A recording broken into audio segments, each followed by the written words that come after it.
तो दोस्तों भोजपुरी के पावर स्टार पवन सिंह पागल वाला लुक में दिखे। नमस्कार दोस्तों, मैं धनंजय कुमार इसी के बारे में बात करने वाले हैं इस वीडियो में। तो वीडियो को लास्ट तक देखते रहें और जो लोग मेरे चैनल को अभी तक सब्सक्राइब नहीं किए हैं वो लोग कर लें, क्योंकि हमारे चैनल पर भोजपुरी का हर खबर सबसे पहले आता है। तो दोस्तों अभी प्रियांशु सिंह ने एक बहुत ही बड़ी जानकारी दिया है, एक फोटो शेयर करते हुए पवन सिंह का, जो कि आप लोग स्क्रीन में देख सकते हैं।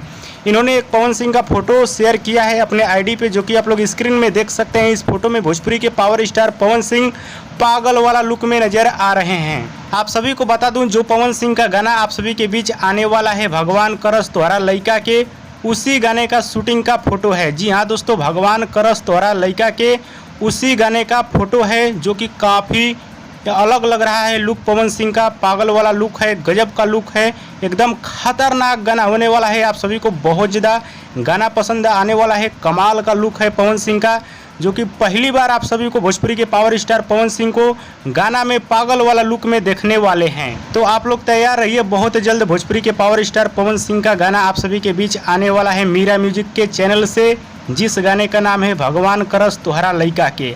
और आप लोग देख सकते हैं पावर स्टार पवन सिंह का लुक, गजब का लुक है, पागल वाला पवन सिंह का खतरनाक लुक। और अभी जस्ट भोजपुरी के पावर स्टार पवन सिंह के बारे में एक और धाकड़ अपडेट देने वाला हूं अपने चैनल के माध्यम से। तो तैयार रहिए अगला वीडियो देखने के लिए। और दोस्तों भोजपुरी के पावर स्टार पवन सिंह का ये लुक कैसा लगा नीचे कमेंट बॉक्स में जरूर बताइएगा। वीडियो पसंद आता है तो ज़्यादा लाइक करें, कमेंट करें, शेयर करें, सब्सक्राइब करें। धन्यवाद दोस्तों।